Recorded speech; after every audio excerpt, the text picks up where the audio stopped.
Welcome to Trench Talk with Shane and Coach Phil, presented by Royal Retros. It's Shane.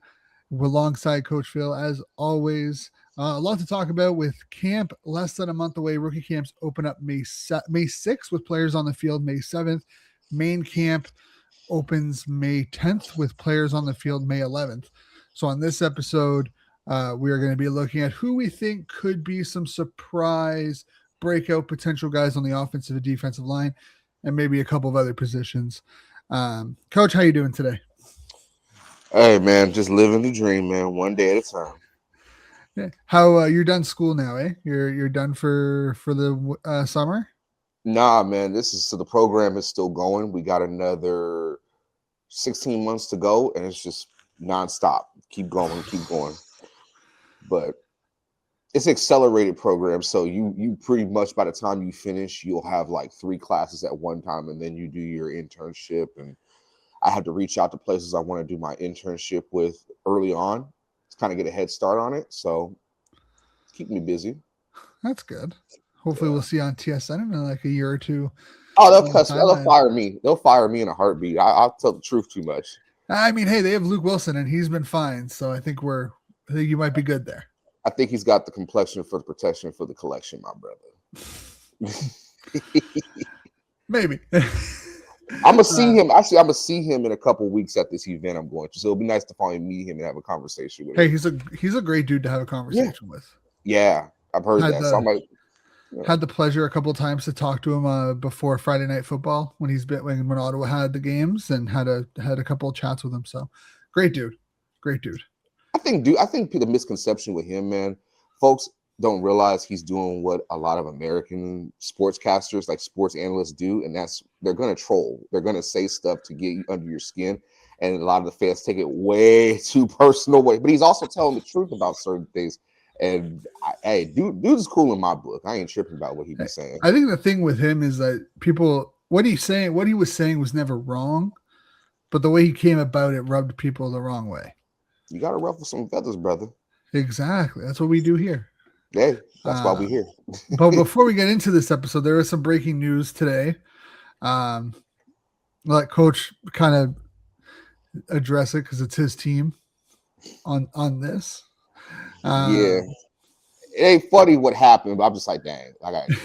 So I woke up this morning and getting ready for the show, and come to find out that Joe got released, which was very surprising. And I was like, what happened?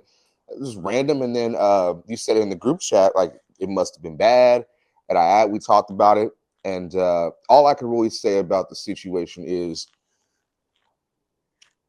no matter how you put it, no matter what happened, none of us know what really happened. So it's up for the public opinion. But man, just be aware of your situation and just be smart about what you do, man, and not get yourself into some trouble that you're going to regret. You're losing your career. He's probably going to lose his career, unfortunately, which is minuscule compared to whatever happened. So, man, just keep your hands to yourself, fellas. No matter what it is, you ain't got to be aggressive. You ain't got to be nothing like that, man. Just be aware of your situation, your surroundings, and it's sad. It's just sad, man, that this is probably going to be, and unless he comes, you mentioned it, we were talking, unless he comes to the States, man, it's bye-bye for his career. Yeah, CFL has a pretty notorious track record. If you're slapped with this suspension, you're kind of gone for the most part, especially if you get released. But we mentioned about, the situation that happened in Toronto about a year or so, about a year and a half, 2 years ago almost now, when what's his name won the MVP, MOP, and people were calling for his head. But it's a difference when they're pushing you to be the face, and you're a fringe young rookie, second-year player. You know what I'm saying? The margin for error is kind of like, don't get us wrong. Kelly probably, should have been suspended. Yeah, he was suspended. He was suspended for the whole year, and then he got hurt. Yeah, and he got suspended, but he also should have been like, Toronto did him a service by not releasing him, because if he was released, I don't think another team's going to touch him. And I think it's kind of the same thing with, you know, Sean Oakman with Montreal. He got released. I don't see another team in the CFL touching him. Yeah. I unfortunately, I mean, I was a huge a Joy fan going into his draft class, and you know, seeing how he's done since entering the league. You know, it's a very very shitty situation. Yeah. Hopefully, the victims of the situation can heal and move absolutely. on and move past it. But yeah, I think it was the right call by the CFL. They did their due diligence. They had a clean. It seems like a good, thorough investigation, and for the Rough Riders to just go ahead and release him afterwards, I think that's more than the appropriate way to handle these type of situations. Yeah, I mean, there's only one way to handle it, and it's just the process that they have. I like the process that they have. They did their due diligence. They did their information. They got the information they needed, and hopefully, the people that were involved, they get the help they need and heal and can process everything and go through it. And hopefully, JoJo can get whatever. There's conflicting stories about what happened or whatever, but I don't care about the conflicting. I just want Brad to get some help, go through counseling, do whatever you need to do, man, and just get it done, man. I will say the fact that this happened in November, the allegations didn't come out didn't get reported until the end of January, and we're just hearing about it. The amount of, secrecy, and lack of a better term, secrecy, because there was no, I don't remember there being any type of reporting. Like there was no leak of this happening. This came out of the blue. Like I saw the email and I assumed that it was a PED violation. And I just saw a Drew suspended 6 games, and I'm like, oh, he probably got hit with PEDs. Dude's big. And I open it up and I'm like, oh crap, like this is 10 times worse than PEDs. I didn't see a single chatter Bob about it going into this event. Like I didn't hear anything. I didn't see anything. There was nothing being pushed. So, I mean, good on the CFL for being able to keep everything in wraps and keep everything internal. Yeah, hopefully, like I said, man, I mean, they CFL move like the mafia. You don't know shit, you'll never hear shit, but shit happens. Yeah, won't know until it happens, right? That's kind of their. No news is good news until that news is bad. Is it ever good when it comes from the league office? No, not really. Right, there you go. So let's talk about something positive, man. Yeah. I mean, before we move on, there was also out of the blue. We talked about out of the blue moves. Lewis Ward was released by the Red Blacks this morning. Yeah, I was like, after 7 years with the club. I'm not shocked about it, to be honest. I think, given Dinwiddie's history, and Jeff Reinebold, I don't think this was anything against Lewis Ward. I think Lewis Ward is very much just a kicker, but he's not he's only a field goal kicker. And having a field goal kicker, a kickoff kicker, and a punter is just a waste of a roster spot if you have to carry 3 of them. And I don't know if they think that any of their punters can kick off. So I think this is one of those ones where he was just the odd man out. And they feel like some of the guys they've brought in probably can kick off better than Lewis can. And you've got to only carry 2 special teams guys. So it was shocking. Like, man, I was like, what are y'all posting about? What oh God.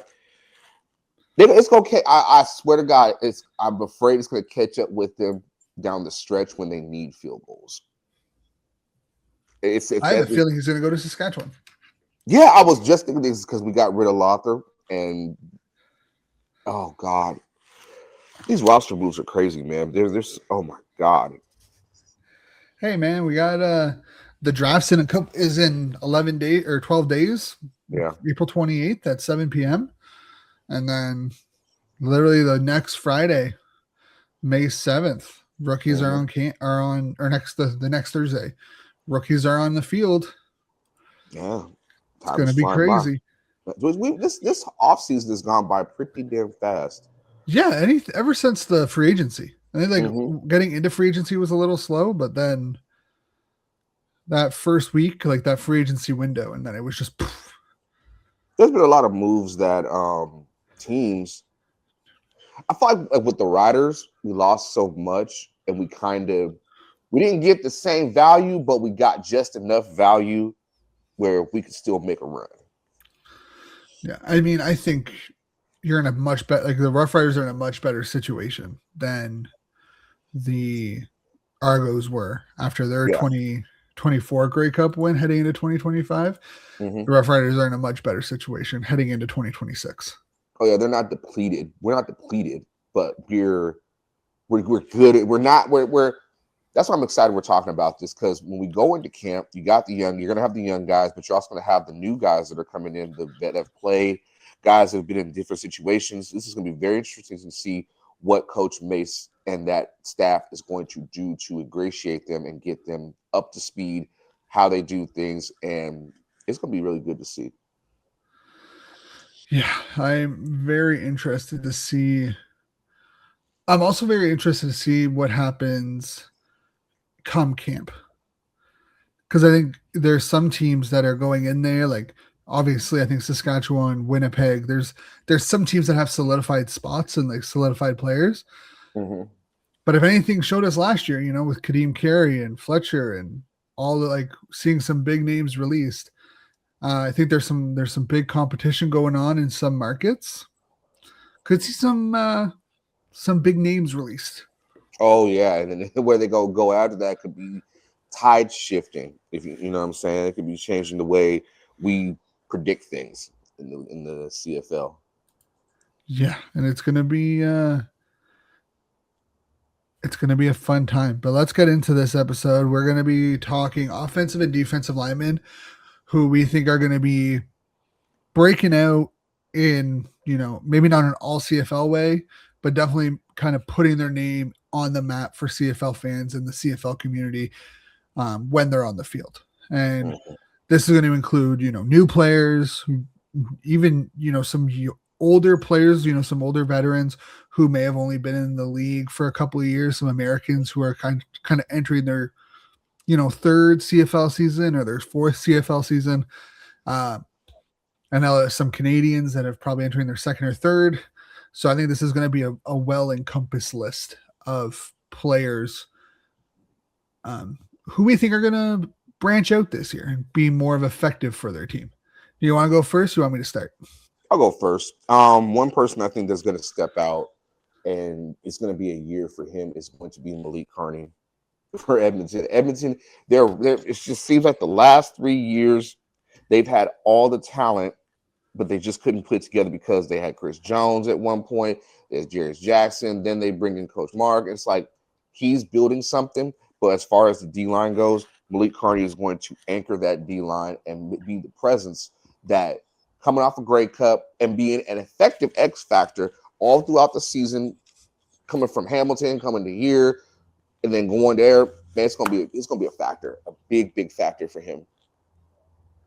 Yeah, and I mean, I'm kind of like Malik Carney is someone who's been around a while, Mm-hmm. and he's been effective everywhere he's gone. So seeing what type of breakout year he's going to have Mm-hmm. is going to be very intriguing. Mm-hmm. Because like, is he going to be in the conversation with like a Matthew Betts as like the best edge rusher in the league? Is he going Mm-hmm. to be one of those guys that just gets talked about like a Willie Jefferson, who's going to be, will impact any type of play all the time, even if he doesn't end up on the stat sheet? I think his storyline this year in Edmonton is going to have a very big impact on if they finally get back to the playoffs. And you also have to look at it, man. He's one of those guys. Is he going to be in the conversation of one of those guys where you run the ball away from him? How do we design this play to keep him from being effective in the run game at certain points? Yeah, it's gonna. I love Carney. I think he was one of the guys that I kind of had on like the wish list for Ottawa, if they were going to when they were readdressing their defensive line. So I think that's a great knock. I like it. For me, I'm going to go second year player. He's entering his second year in the CFL. Montreal Alouettes offensive lineman Tiger Shanks. He was 2025 draft pick. He was 5th overall last year in the CFL draft. Right tackle. I believe he started. I think he started most of the games. I think he started 12, but played in 18. Dude's a beast. I mean, he's 6'5", 325. He moves really well. He has a strong base. I think if he can really grow into that right tackle role, it's a ratio breaker for Montreal. Allows you to play another American on offense or on defense if you want.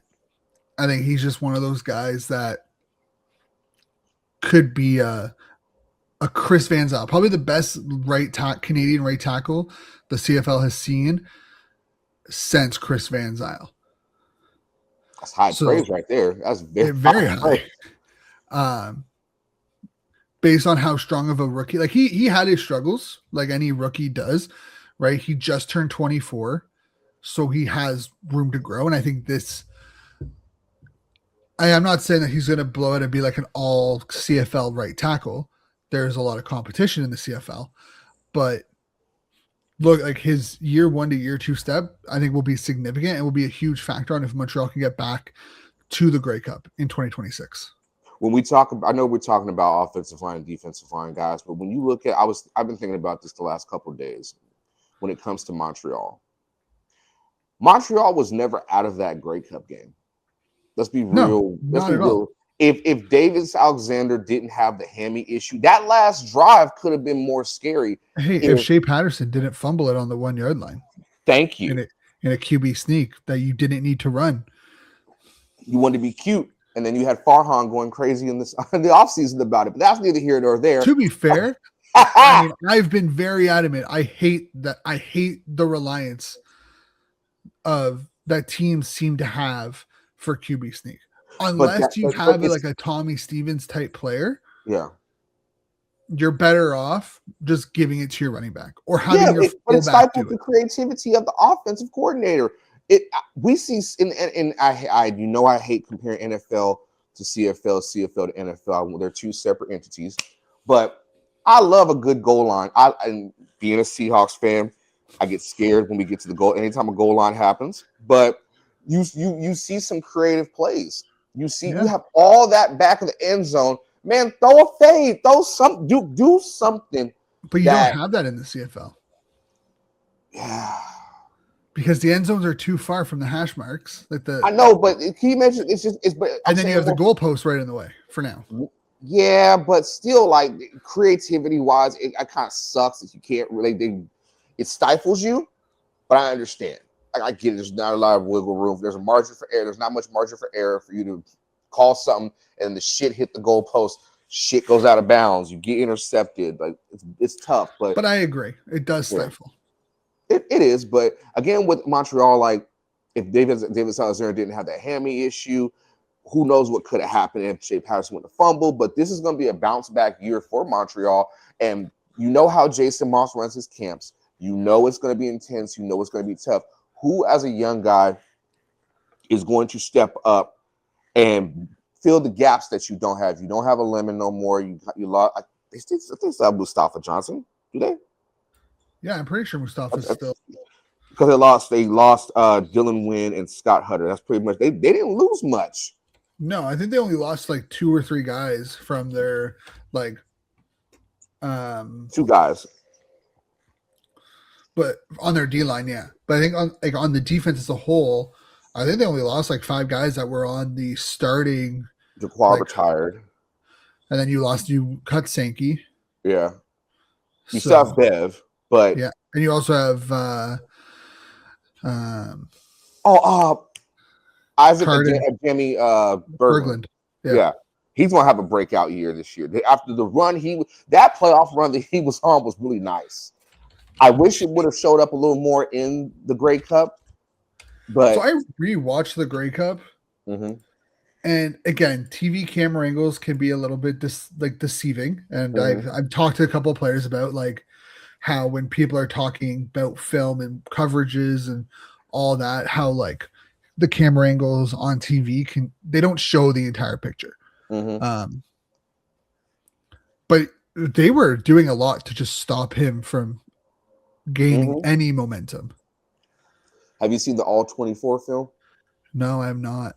I have. I'll send it to you. But it's you're. I agree with you. That's why I only I watch the games. I'll watch the actual when I do my reaction. I'll watch the actual footage, but then I want to watch the actual footage, the all Hey, 24. CFL, send us the L24 film. Give me access. I know a guy that knows a guy. But Let's get it. no, you have to watch from the end zone. You have to watch from the bird's eye view. You have to see everything to understand. They took that man out of the game. They They made just him. shut him down. I would say they neutralized him. I would say neutralized, but They did a pretty damn good job. oh yeah, and that made a difference because then when you don't have that one guy getting the pressure, you can't create certain things on the D line where you can't create certain stunts, you can't create certain moves that where it makes it hard for the D line to get pressure, even just be involved in the run defense. It's hard, it's challenging. Yeah, I'm gonna be very. He's a guy that I really like. I like Berglund a lot. Mm-hmm. Um, very interested to see what he does this year because he Mm-hmm. is now the guy in Mm-hmm. Montreal in that defensive line. No more Oakman, no more Lemon, no more a lot of the big guys that they had on that Grey Cup run because they've had pretty much the same team the last couple years, but Yeah, it's his time to do something. yeah, and then you have Jeffrey Canton Arku Mm-hmm. on that. That's who I was thinking about as the other linebacker. So, but on the offensive side, I'm going to come to Ottawa because I think I'm going to stick with the right tackles. And I don't know if he's actually going to play right tackle for Ottawa this year, given how the roster construction is. But I think Zach Pelios is going to have a massive year. I think he had a very strong 2024. There was a lot of promise. There was a lot of like excitement around his development as a right tackle. And then he got hurt and basically spent all of 2025 hurt. Right. So he's coming in. He's penciled in, according to Dinwiddie, he's penciled in as the right tackle, but he will get time at right guard. I think if he's healthy, he will show that he is a starting tackle, a high quality starting tackle, and show that, if it's with Ottawa, if it's not with Ottawa, but he'll be a top offensive lineman in the league at some point in his career. And I think this year is that stepping stone where he's recognized as one of the better tackles in the league. We had the same very similar conversation a few weeks ago actually, about Jarrell Broston. Yeah, about him eventually going to right tackle. Right tackle seems to be like, in a weird way, like how in the NFL the left tackle is always the big payday position. It seems like the right tackle is like the money position in the CFL for some reason. I don't know why. It's I get it, but I don't understand why. Because I think with the way the field is, you don't have a true blind side. Right. And because of that, you need both tackles to be elite. You need both tackles working. You can't, unlike the NFL, where, and I think this also probably comes in the fact that you don't have a tight end up in the CFL. When you watch the NFL, there's a lot of tight end packages where the right side is the strong, right? They put that they put that tight end on the right side of the line. Sometimes they'll do it on the left, but a lot of the times it's on the right. Give a little bit of extra protection. I think in the CFL, because you don't have that ability, you need both tackles to be effective. I also think it's just the fact that the left, your right tackle is usually going up against your best defensive lineman. Absolutely. right? Like you're going against the Willie Jeffersons. You're more than likely going against like the Malik Carneys or the Sean Lemons when he was playing. Like those were the players you were going against. Very few times is your top defensive lineman playing against the left tackle 90% of the time. I think that's why Charleston Hughes was so good, because he would be against that left tackle all the time and dominate all the time. Bro, his get off was insane, and impact every single damn play. It was bound to happen. But no, I think when it comes to Ottawa, this is a make or break year for this team. There's no room for error. You have all these pieces, and this year, these next 2 years are going to be important for you guys. And I've been thinking about that a lot. Like the pressure is on y'all to come out the East. So I've had the pleasure of listening to a lot and being part of Dinwiddie interviews, and even looking back at his Toronto interviews, he is a very much a win the week type of guy. Win your rep, win your day, win your job. And I think this is no shot at Bob Dice, because I think Bob Dice was a lot better coach than people give him credit for. I think just being when you're a special teams guy, you rely heavily on your coordinators, and if you don't pick the right coordinators, you're not setting up for success. Right? I think there's it's why I don't think we don't see a lot of coordinators get head coaching jobs from being a special teams coordinator. It's usually special teams, and then you might go over to offense or defensive coordinator, and then you're a head coach. Well, there are a lot of times special teams guys are high on character. They're more character guys. They're more emotional. They're more high energy guys because they need you to go out there and just run downfield and smack a motherfucker. Yeah. And a lot of guys buy into that, but they don't have, and not knocking a lot of special teams, but we see it in the NFL when old boy became head coach with the Giants from the Patriots. It's like, what the fuck? How did this happen? But you see like a Bobby Dice, you see a Craig Dickinson, who had early success and then just fumbled the bag the last couple of years, but we ain't gonna talk about that. It's hard for a special teams guy to transition from just something that is a third of the game to now you got to oversee offense, you got to oversee defense, you got to oversee special teams, you got to manage things, you got to also work with the general manager and be like, hey, I need this guy to be on the team, blah. Like it's tough. That's a huge, because you see a lot of times offensive coordinators and defensive coordinators, they get the jobs. Unless you've been an actual position, like that position, it never happens. Yeah. And like, again, no, this is no shot at Dice. I think Dice was a great coach for Ottawa. Love Bobby Dice. But I think Dinwiddie's mentality is it's Grey Cup or bust. Yeah. There is no, here's our here's our expectations, here's our target, and like here's our stretch target. Our goal is a Grey Cup. Our goal is to win every week. Our goal is to end the week 1-0. And I believe that Ottawa hasn't had ever. No. Campbell's a great dude. He's not that type of coach. And it showed when he was here as a head coach. So I think Dinwiddie coming in and being able to be a GM, I think it gives him more of that control of being able to put the best players on the field. But I agree, it's massive for Ottawa. Yeah, it's you spent the money, you bought the groceries, now you got to fucking cook, and your shit better be fucking good. Hey, on paper they're the best team in the East. But that don't mean shit. Exactly. It's one of those things where I'm like, on paper, they should be the top team in the East. They should be leading. They should have one of the best defenses in the league this year and should have one of the best offenses in the league this year. But that don't mean shit until you get on the field. First of all, that should be a t-shirt. You need to think about that. On paper, XYZ. Nobody steal that though.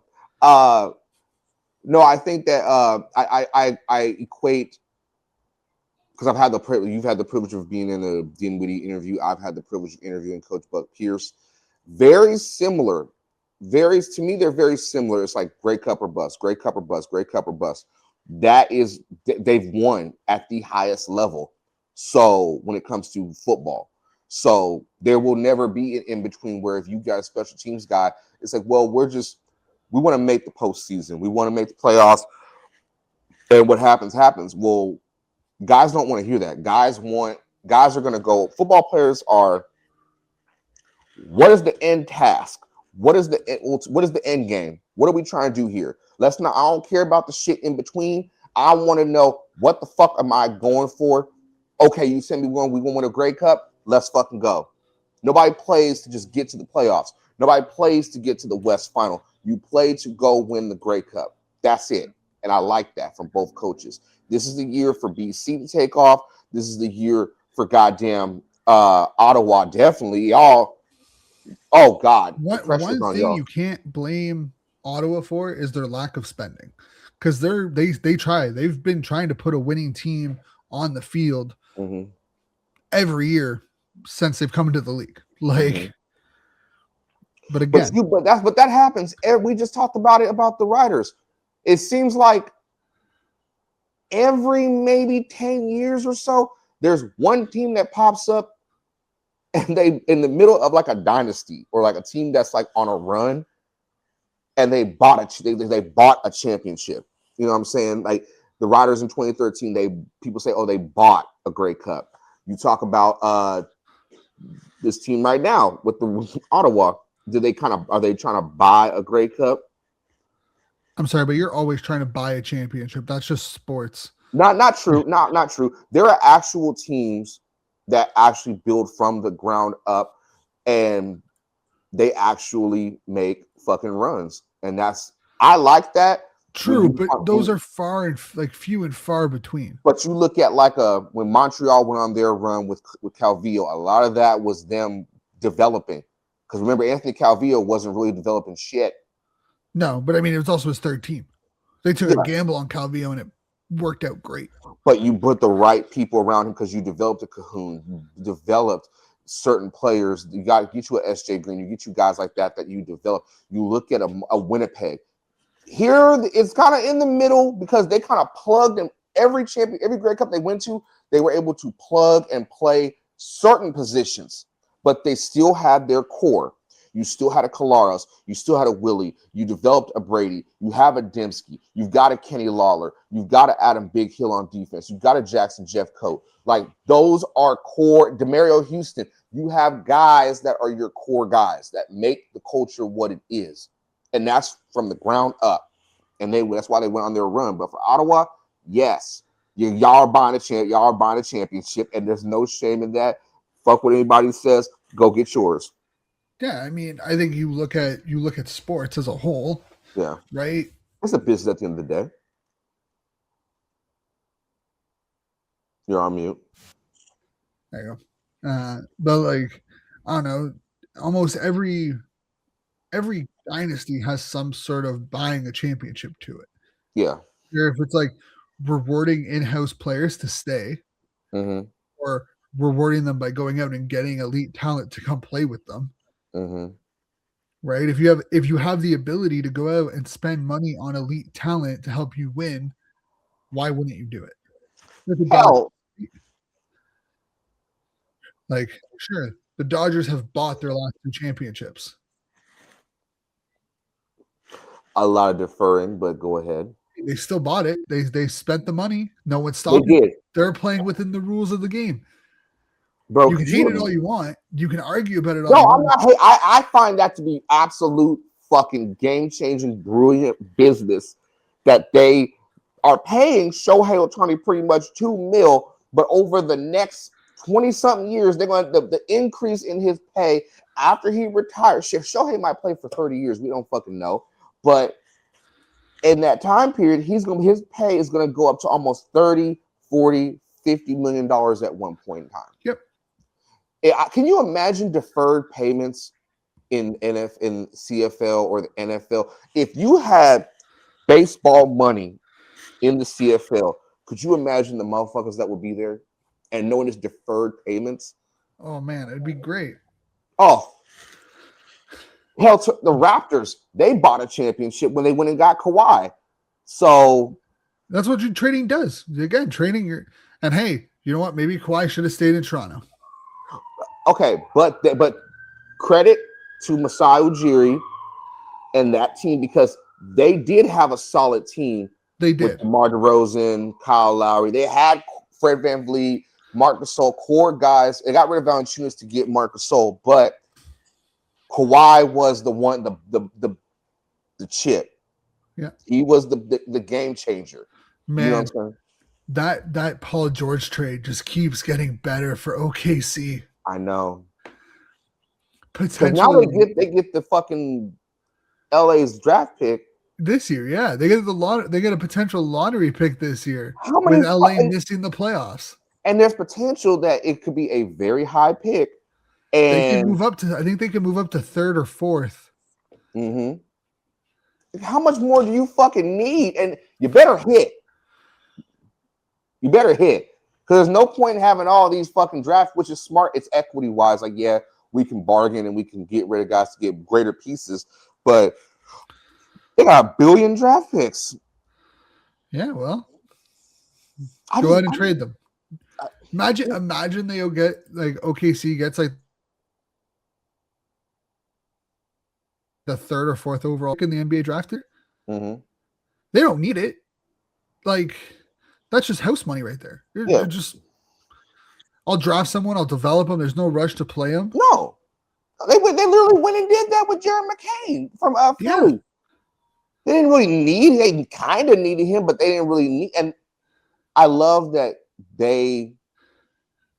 everybody there that they have outside of Shea, which I wouldn't say he's homegrown like a Russell Westbrook was, because they did get him from LA, but Shea was going to sit on the bench in LA. He is technically homegrown talent, kind of, sort of. You have developed him into an MVP, an NBA champ, and everybody there is young. And they're all friends. Yeah, there's no ego yet. I hope there's none of that because you got Chet, who I'm hot and cold on Chet sometimes because it's like, Chet, you can do so much more. But, you know. Hey, man, if you win, I think they're going to be a team that doesn't take as much money as they probably could make. Yeah. If they can continue to win with each other. But you understand, like, I'm not going to get my bang for my buck. I'm not going to get that ultra super max unless you're Shea. But Shea also took a pay cut and was like, pay my guys. Because it's deeper. Sometimes it's deeper than the, no pun intended at all. No pun intended what I'm about to say. Sometimes it's deeper than the game. It's way deeper than that. Shameless plug. But when you got when you've got a group of guys that it's very rare that you can make money and have genuine friendships like that. Man, that's hard to find in sports. Yeah. And like, you know, what's a $200 million contract versus a $225 million contract? Either way, you're getting fucking taxed unless you live in Toronto, that double tax. Yeah. Right? Like if you're winning, and this is one thing that's always kind of, I think, where agents might overplay their hand a little bit, where a player is having success in a team, like with a team, and they end up leaving that team for like $2-3 million more. And like, hey man, go get your butt, like go get your bag, whatever. But like also understand that like the grass ain't always greener on the other side, no matter how green the money is. Yeah, like James Harden when he was with OKC and they just lost in the finals to Bron, and come to find out James wanted only $3 million more. I think it was $2 or $3 million more, and they were like, Sam Press was like, "No, we can't do that because you're not I understand why they didn't, because he wasn't really a starter. He was the sixth man. Yeah, but James Harden is the exception to the fucking rule. You couldn't see what James was going to become. You know what I'm saying? Like that's like in CFL terms for y'all to understand. The best example I can give. That's like it's similar to Zach Collaros. In my opinion, in my brain, just follow me. When Zach was in Hamilton, he was still injured. He was known as injury prone at that time. He goes to Winnipeg. Why the hell are we going to sit here and take this guy when he's always getting beat up? Yeah, he's been to a Grey Cup. What's he going to do for us? Look what he fucking did. And then does Hamilton feel some type of way? You would have had Zach evolve into who knows what he would have evolved into. But sometimes it's pretty obvious that when you get a guy like that, like, yep, I see the potential. I see what he can do. Do what we can to keep him, because who knows what would have happened if James would have stayed in OKC. Yep. Wow. So, but yeah, I just, again, it's always been kind of like from an outsider's perspective, I think, when player leaves for $2-3 million, $4 million, I feel like I'm extra. I'm curious on how much of that's player driven versus agent trying to just maximize his player's dollar value versus putting him in a situation that works out. Oh no, it's always the agent. You hear it every single time. It's my agent was pushing for more. I would have stayed. They always say I would have stayed and took him the pay cut, but the agent's like, I understand. Business is a business at the end of the day. You want to get paid because you're not going to play forever. You have to live off of all this money that you make for the rest of your life. You got to maximize your potential and everything that you get. I get it. But damn, it's like, you know who Gilbert Arenas is? Yeah. Oh, his stupid. I hate his show because he's always about the money. Because I don't want to hear from motherfuckers. This is just me. I don't want to hear motherfuckers that never ever won shit talking shit about motherfuckers that are winning. That's my biggest rule. I don't want to hear guys like Gilbert Arenas talk about. The only thing they can't talk about winning. So the only thing they can talk about is, well, I cashed out and I made I got $120 million contract. And that's all they care about is the money. That irritates me because I get everybody's life is different. Their expectations of what they do and what they're motivated by is different. But damn, nigga, you don't care about winning? Like, come on. I think I've talked to some players in different sports, and it sounds like there's a time and place. Mm-hmm. And if you feel like you can't win, like no matter what you do, unless you're taking a significant pay cut, you're not going to go to a team that has the best chances of winning. Mm-hmm. You may as well cash out, right? If you can't win one, you may as well cash out, especially early in your career, right? Like if you're, 27 and you have a $10 million contract versus a $17 million contract, going for the $17 million contract for like 3 years, do it. And then you can go chase your ring post 30s. But I don't know. I feel like, sometimes they look at the money too much and not the situation that they're going into. But it sucks because it's easy for us to say, well, they look at their money too much. Hell yeah, I've been looking at my money every fucking day. I'd want to know every single goddamn nickel, cent, dime, rupee, jewel, whatever. I would too. But sometimes I think because it's such a business, it's like, bro, how much money do you fucking need? Yeah. It's one thing if I played for the Riders and I'm getting paid and I'm winning. It's another thing if I played for the Atlantic Schooners and I'm getting my ass pushed in every damn week and I'm getting paid top fucking dollar.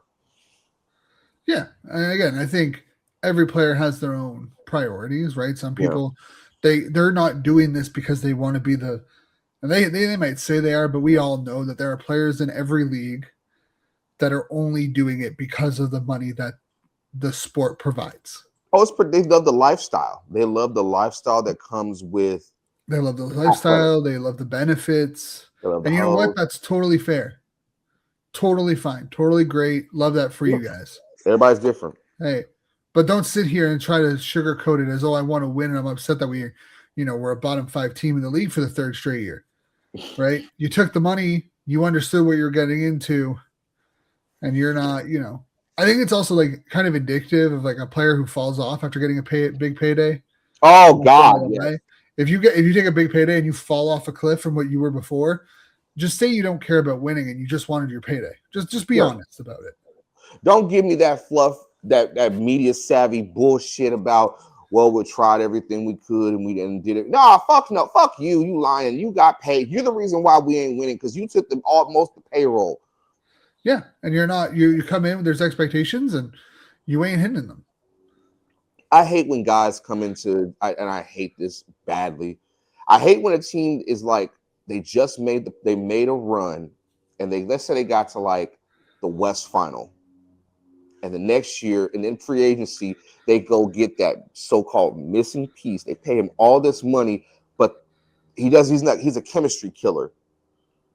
He's a black hole. Yeah. And you're locked in. You're stuck. That's why I would say I like in football when they cut a motherfucker, yeah, you can eat that money. It's dead money. Because, motherfucker, if I'm paying you Kirk Cousins money and you throwing 5 interceptions in one game, motherfucker, I can cut you. Yeah, I'm going to be at a deficit. But I got these motherfuckers over here I can develop and I can go on a run and make that paper back 2 times over. Yeah, I don't know. I think, and then obviously you have like the sport. I mean, there are some guys who literally like they have an injury after getting a payday and they just, something's not the same, right? But that's a different situation. But I think it also like media is a huge influence on it. Mm-hmm. Like one bad year, you're a bust. One great year, don't get me started on that. Don't. Like, it's crazy nowadays. That, you know why?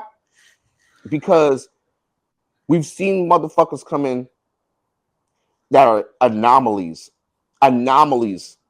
Okay? For y'all listening, I'm going to say the word again. Anomalies. You have your LeBrons. You have your MJs. Fuck y'all for saying LeBron's number 1. MJ will always be number 1. Fuck you. But you look in football, you have guys that have come in like a Cam Newton or guys that have made impacts rookie year. That doesn't happen often. You can't recreate that. You're not going to, I'm sorry to tell you, GMs, it's not going to happen like that. That's genie in a bottle magic. It's very rare that shit happens. So why are we talking about guys? And it's guys that have never played football or basketball, hockey, baseball, nothing. Talking about this guy's a bust. How the fuck you know what a bust is? Yeah. But like I see it all the time, and it's just like, dude, he had one good year or he had one bad year. Mm-hmm. Is he falling off? Is he taking a step back? Is he? It's like consistency doesn't matter at all. Come on. I've had conversations at work about this, because they're like, "Oh, who's your top 5 receivers in the NFL?" And I have to clarify. I'm like, "Are we looking at like all time heading into the season? Also, are we looking at the overall receiving group, or are we looking at like wide receivers versus slotbacks? Like, there needs to be some context here." And then, we had this conversation at work before last NFL season, and they asked me if I thought JSN was a top 5 receiver in the NFL. He had one good season. And I said no, because he only did it once. Thank you. And some of them were like, what the hell do you mean no? I'm like, you got to do it more than once. Did he have a great year? Yes. But there's nothing, and it's his first year. It was his first year as a true number 1. Mm-hmm. Like, you got rid of DK. He needs to do it again. And you know what? He did. And he did. Let's see if he'll do it again. But yeah, I'll put him in my top 5 this year. But like, I get so irritated when we talk about stuff like this. I'm glad we're talking about it, because you talk about it's always, I hate doing debates with people, and I love debating, but I hate debating with people. Oh, I know. Oh yeah, you know. But trust me, once the season gets going, guys, there's going to be a lot of debating going on. It's going to be a lot of fun, but there will be a lot of debating. Oh, that's going to be me acting like a straight asshole. Love the guys though, but I'm saying that I get very irritated because when you have these conversations, like, I hate the GOAT debate. I fucking hate the GOAT debate with people. I do not like that shit because it is so toxic. That's why I don't talk basketball with people. I know a lot about basketball. I've played basketball for a long time. I just don't like talking it because everybody is so in the moment that they end up disrespecting the motherfuckers that come before them. Bro, the recency bias Thank is, you. bro. I mean, not even the GOAT debate, but the best tight end ever debate in the NFL blows my mind. Yeah. Because it's always Gronk or Kelsey. Those are the only two names that people bring up, and I'm like, bro, Kelsey's not even the best receiver that KC's ever had, or tight end KC's ever had. Like Tony Gonzalez is the clear number one tight end of all time, in my opinion. But you can't. It's hard. It's when somebody. This is the gift and the curse of winning a Super Bowl, or you win a Grey Cup, or you win an NBA championship, or World Series. When you win it as a whole. Yeah, when you win it all out, it makes it covers up a lot of your deficiencies. But and I'm all up for me. I'm all about winning. I don't give a fuck about like individual stuff is great. It had my resume, whatever you want to call it. I could win Coach of the Year 4 years in a row, but if I ain't got a championship, I don't care. I want the ring. It's something about winning a championship. It covers everything. You can't say shit to me. Whatever, it puts you in a different stratosphere. I get that, but I just, when it comes to those debates and those arguments, and people they want to bring up empty calorie stats, and they want to say, oh, his yards per catch is more than Gronk, and oh well, Gronk doesn't block all the time, and oh well, that's like, okay, well, you don't play, you don't know what the fuck you're talking about. Yeah, and I mean, the GOAT debate is so in basketball is so tiring. Because first of all, you can't have the GOAT debate because they're two different players. Number one, two different like, I don't think people realize how different 80s and 90s basketball is to whatever we have going on right now in the NBA. I don't have to shit on your era. That's why I hate basketball. I hate talking basketball because basketball is the only fucking sport where the eras players shit on each other. It's so disgusting that the old head, and I get it, old heads giving the young guys a hard time. It's just it's a rite of passage. It just happens. I get that. But when the young generation, these guys in their 30s, 20s, 40s are talking shit to guys that are in their 60s and 70s and saying, you played in the era with trash men and mailmen, not Karl Malone, plumbers and whatnot. Plumbers and garbage men and all that, milk carriers. Like, god damn, like, okay, the disrespect that's disrespect. There's a difference between disrespect and earning respect. They walk so you can run. Like, let's yes, be honest. And that's why they walk the way they walk, because they was playing in Chuck Taylors and yo ass got insoles and they were smoking in the friggin' locker room between at halftime. Like, some of them took a couple bumps to just get through. Yeah, but it's like I can't stand like top 10s. I love them. I love the discussion. Like, if we wanted to have a top 10 discussion, I would love it. Let's do it right now. But we've discussed free agency enough. We good. Let's talk some shit. Come on, let's do it. But like, unless you are actually having an intellectual conversation, like the minute anyone's like, oh, you're dumb or you don't know anything, you're stupid, because they disagree with a top 10, like an opinion top 10, because that's all top 10s are. They're always going to be opinionated. Like, but everybody thinks their shit is facts because they read it off. Or their shit's right. And I'm like, bro, like, I'm fully aware that my top 10s are not right and are nowhere near like, you know, what I think everyone else thinks. I look at the game differently. I look at the game I try to look at my top 10s from like, if I was a GM, who are the top 10 players I would pick in this position from 1 to 10. That's how I always looked at top 10s. Like, how impactful are they? If they were like, if you were a GM and you were picking a top 10 player, or you had to pick 10 players to start a roster, or 10 players for a position group, who are you picking and why? That's how I've always looked at top 10s. Okay, how I look at top 10s for me, I look at it like, okay, if I'm in the draft, if we're in a draft, I look at my offensive system. I look at my defensive system. I look at special teams overall. Where do you fit, and do you fit the system? And do I need to adjust what I have to accommodate to your skills? There's a difference. You build your team on Joes and Schmoes, not X's, and not just X's and O's. And you do it. It's that simple. Like, it's not top 10. But see, the thing is, I've said this before on the show.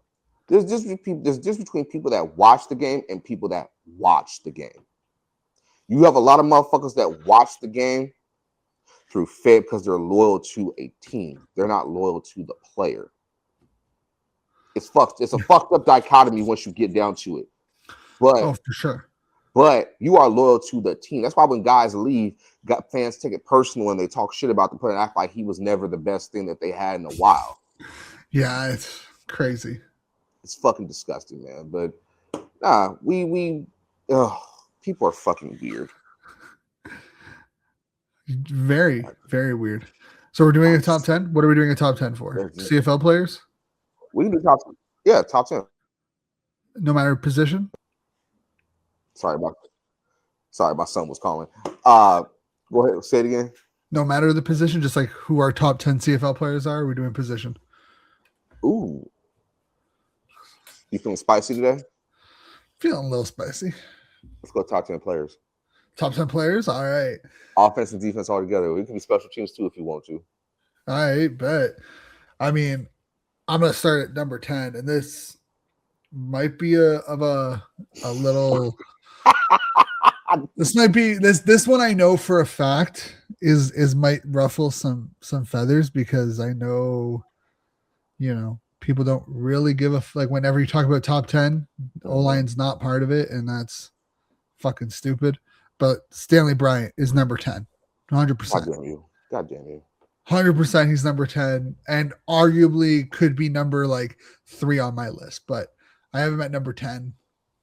Oh, fuck you. All right, I'm gonna match. Are we doing current players or like all-time CFL? Let's do current.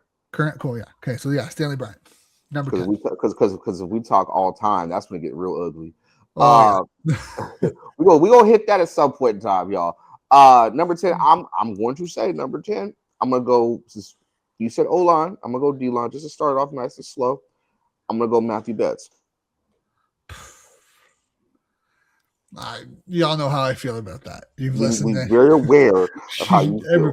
Everyone should. If you've listened to either this or the weekly show, y'all know how I feel about that. That's a generous spot. It could be 11 or 10, but I'm gonna go 10. Cool. So at number 9, I'm gonna go to Hamilton. I'm gonna take Kenny Lawler. Fuck you, bitch. Fuck you. Okay. All right. Give me Yoshi Hardwick. Give me Yoshi. We're at 8. You know what? That's fair. That's fair. Yeah. Number 7 or number 8? Number 8. No. We're on 7 now. No, we're at number 8. I did. We just did number 9. Oh yeah, my bad. Yeah. Number 8. Ooh, this is tough. Probably gonna. You know what? I'm gonna go with Saskatchewan. I'm gonna say Logan Ferlin. The man of all, the jack of all trades, the Swiss Army knife of that offensive line. Okay. All right. I fuck with that. All right. What number are we on? Number 8? We're number 8. Okay. Fuck you. All right. Fuck. You can't pick the same players. That's fine. You just no. I'm trying for a position. I'm going up because my number 1 is nasty work. Is it Bill Cosby? No. No. That's all time. He's number 1. Dude, I sent you that reel. I was waiting for you. I was like, damn, he probably mad that I made that reel. No, I saw when I was at work and I meant to respond and I just totally forgot. So that's my bad. I definitely saw it and I'm like, of course. I was scared to post. I was like, I just wish Shades approval first before I post this. Oh no, go for it. You can. That's just gonna go left. I already know I'm gonna hear it. It's like you can't joke like that. Do you know what type of monster he is? Like this was in '68. This ain't got shit to do with now. We didn't know what this monster was like. I'm so glad this is being recorded. Number 8, Brady Oliveira. You know what? That's fair. Same position. Wait. Shut up, Shay. Hold on. Time out. Fucked up part was the picture I used. That nigga is running the ball. And nobody in Toronto could ever sit there and deny it. Like, no, that's not. It wasn't. It says Argos all across his chest. That's the worst part. Like, y'all can't deny this nigga was up here training camp. Oh my god. Oh man.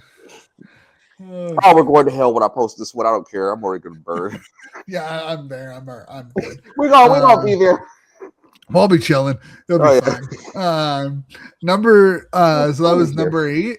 So number 7. I'm gonna go with quarterback. I'm gonna go with Bo Levi Mitchell. Ooh, okay. He's gonna be the only quarterback in my top 10. I'll tell you that right now. All right. I got you. Number 7, give me Dedrick Mills. Respectable. Yeah, okay. Respectable. Number 6, going receiver. Going McInnes. Ooh, okay. All right. Number 7, right? Yeah. Give me Kid Canada. Nathan Rourke. I know some of y'all gonna be upset about that. See, Nathan, I was debating between Nathan and Bo Levi, but Bo Levi's resume right now, it just I like the potential. Bo's there right now. Done. I like the potential of what could be done with Nathan. He showed a lot to me this season. I mean, I think Nathan and him are the number 1 and 2 quarterbacks in the league this heading into this year. Mm-hmm. But I'm gonna take it on Bo's resume is 10 times that of Rourke's right now. So I mean, hey, you talk about winning those 2 Grey Cups. Yeah, those 2 Grey Cups, heavy. Should have been 3. Yeah, should have been 1 technically. Technically, yes. If it wasn't for the block in the back. Exactly. Oh God, that still pisses me off. You could be 0-4 technically. Fuck, that was John Elway level of instead of being 2-2, he could have been 0-4 pretty fucking quick. Hey, I ain't mad. But they both did get to the West and East final this past year, so that's good comp. I'll give him comp. What number are we on? 6? Yeah. Yeah. 6? Yeah. Okay. I think because I've done because 7 was McInnes. Yeah. I said Nathan. You said McInnes. Yeah. Okay. I'm gonna match you receiver. Actually, you know what? I'm gonna go defense on this one. I think if he stays healthy, gets 100 tackles, and a defense, most outstanding defensive player, give me CJ Revis. I love it. Hopefully, a big year for him in Ottawa. Shout out to CJ. So number 5 into our top 5s. I'm gonna go defense on this one. I'm going to go linebacker. I'm going to go Wynton McManus. Fuck you, bitch. That was my next one. Fuck you. God damn you. All right, number 5. Hey, Wynton, you get to be number 5 for both. You're just number 5, bud. You're a dog. Oh my God, yes. You can't praise Wynton enough. God damn it. No, we cannot. So number 4, going to keep it on the defensive side of the ball. Going to go with a DB at this point. I'm going to go with Damon Webb. Ooh. Okay. All right. Dude's a fucking menace in the secondary. When he was with Ottawa and last year at safety with Calgary, dude's a menace. Oh yeah, you can't deny that. No, we're number 4. Number 4, right? Yeah. This is separates the men from the boys. So you pick the DB. I'm gonna go receiver. Give me Geno motherfucking Lewis, Mr. G for the win. You know what? Respectable. I have Justin Hardy at 3. Oh, okay. Number 3. You talking about number 3? Oh, I love. Oh man, don't get me wrong. Eugene, great guy, love him. love But G. Mister Reliable, Mister, three Fuck you. straight, Fuck one you. I K. wanted that one. God damn you. Oh, Justin Hardy. You okay. need a third down conversion. You know who you're throwing it to. You know what he's gonna do, and he just is smooth. He's He just gets smooth with it, bud. He's he just gets the smooth with it. separation needed. It's nasty work. Nah, strong hands. I'm still mad that him, Gino, and Addison I wish they had more time together. That'd have been Yes. a nasty group. Number 3, since you picked receiver, you went with Justin. I went with Gino last one. Give me a DB. Man, that's a tough one. It's a very, very tough one. 3, right? Yeah. Give me the great Willie Jefferson. I don't care what nobody says. Willie will always be in my top 10. I don't give it could be anywhere depending on his performance. Willie's a solid one. Yeah. Number 2. It's gonna be a big one. You know what? Let's go spicy on this one and go. We're gonna go Beverett, linebacker, Montreal. Mm-hmm. Fuck you, bitch. All right. Fuck you. All right. Number 2. Damn you, because number 1 is solidified for me. But number 2, give me Jake Mayer. I like it. Number 1, you're gonna love this one. My number 1 from the Rough Riders, number 0, Roland Milligan. I should have fucking said Roland. God damn it. I said fuck you. All right, fuck you. God damn it. I'm gonna make a arguably. No. All right, can we both agree? I take the joke that Jake love you cousin Jake, but I gotta take you out. Roland, that was a troll joke, but damn, I was just messing with. But yes, we both agree, Roland. God damn you. Fuck you. Fuck you. Fuck. I was just messing around, but shit, fuck. You got me. This is payback for the Bill Cosby joke last week. Fuck you, bitch. Fuck. All right, who's your number 1? Roland. Okay, I take out Jake, put in Roland at number 2. Who's that number 2? I had Tyson Beverett. Tyrese Beverett. Okay, my number 1. That's gonna be stuck on my fucking mind all fucking day, bro. God damn it, bitch. Those 2 guys are still 2 of the best defensive players in the league. Okay. Let me ask the question though. If you're building a defense, do you go with Winton or you go with Roland or Bev? Roland. Over Winton? I love Winton, but if you give me a guy who can shut down a number 1 receiver one-on-one consistently and confidently, 100%. 100%. If I know that I have a shutdown guy that I don't have to roll a safety to or like give help consistently, 100%. I love Roland, but I love CJ, but I love Bev, but damn it, Winton. There's no Winton McManus slander on this show. It's not a slander. Not because if I had to pick linebackers, Winton's number 1. Yeah. But if I had to pick overall, yeah, I'm taking a DB who is aggressive like a linebacker. Like realistically, Milligan could play. I think he might be a little small to play like Sam. 5'11", but like he runs downhill. He does everything you want a DB to do. He has the speed to stick with like the number 1s in the league. If I'm building a team and I'm building a defense and I have the ability to get a true like pass stopper and someone who can affect all 3 phases of the game, 100%. Milligan's the way to go. Okay, this is how I always looked at Roland. When he had his breakout season the year before, I was like, damn, this dude is incredible. This dude's unstoppable. But could you move Roland? Could Roland do what CJ does? could Roland do, because CJ does everything. CJ, now can CJ cover your one? Could you have CJ Rivas go up against a Kenny Lawler? Because Kenny Lawler to me is the standard. Probably I don't not. care what anybody says. Kenny's the standard. Could I have CJ go up against Kenny 9 times out of 10 times? CJ could probably stop him 4 out of 5 times. Without help? When you're going straight one-on-one? If we're talking one-on-one, if we're talking, yeah, I got no help, that's a toss-up. And I love CJ. No, I love him. But being real, could CJ stop a Kenny Lawler? Probably not. Probably not. It's not. But Roland, that's the only thing that separates them is Roland can cover your one.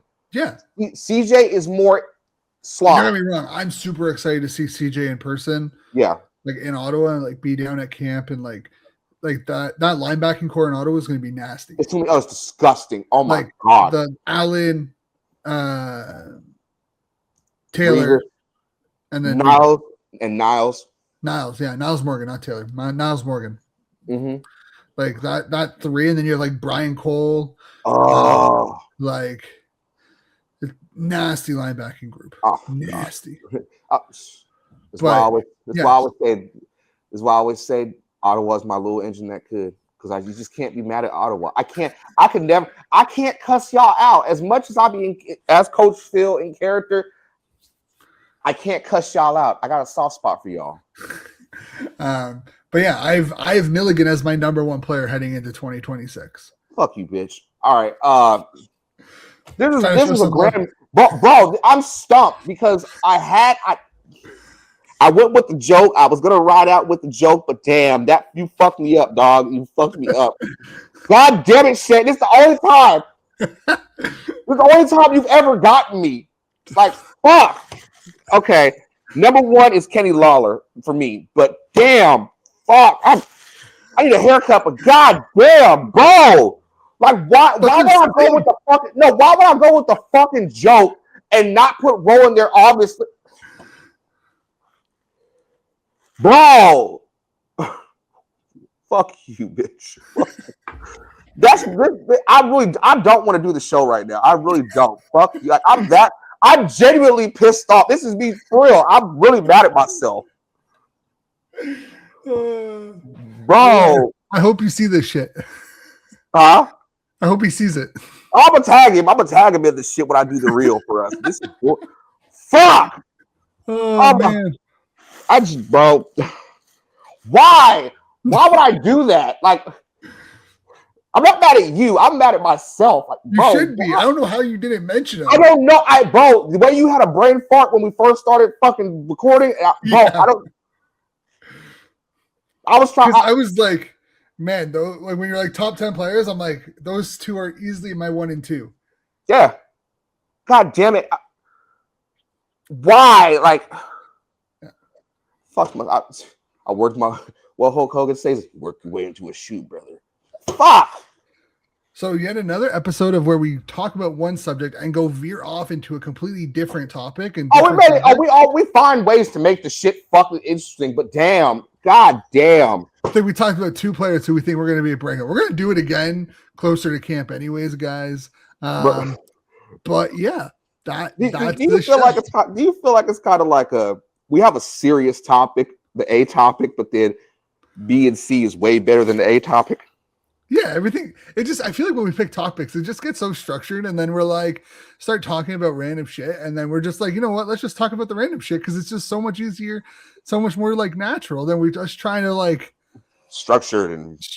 We're not structure. We ain't structured shit. We are chaos. This show is just like we try to be professional and structured and knowledgeable, and it just doesn't work out because we don't do structure. We just talk football, talk opinions, talk life. Okay, and you're right. This is how it goes.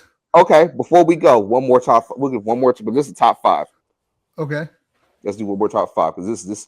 I got to get this bad taste out of my mouth, bro. This is really, like, all jokes aside, you really fucked me up right now. Fuck you, goddamn. Like, oh fuck. God damn it. Love You're to the hear it. only motherfucker out of all four of us. You're the only motherfucker. This is why our show works, people, because this motherfucker fucks me up. God damn it. Made me break character, bro. Fuck you, bitch. Okay, I top didn't do anything. All I did was, name who I think is the number one best player in the league. No, you set me up with the. How did I set you outsmart up? you. I tried to outsmart you, and I fucked myself. Yeah. Top five. Let's do this. Top five. Top five. Is there a top five you want to do? I already picked that one. I'm good to for go whatever. out on a high with these people. I don't know, whatever you want to do. Want to do top 10 all time, top 10 or top 5 all time, which would be very hard. Actually, probably wouldn't be that hard. I've had my top 5 for a while. Let's do top 5. Let's do that. Okay, top 5 all time. Any position. It can be any position. So the rule, any position is open. But all time, like any player, all CFL. time. CFL all time. Number 5, Cameron Wake. I know he only played 2 years. Wow. What he did in 2 years, people wish they had a career like that. Dude was an absolute menace his 2 years with BC. Absolutely loved him. That is a whoo. That is a Bikram yoga stretch. Wow. Damn, Shane. Bro, what Cameron Wake did in 2 years in BC, people wish they could do their entire career. Didn't he play to winning though? Well, he won one. He did? I think he did win. I'm pretty sure he was part of the 2011 Grey Cup team. All right, let me check. I think he was. Was he?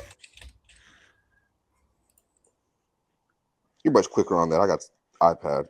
Oh no, it was 07-08. Oh, 708. How long, like how far. God damn, that was played. Bro, you know what's dude?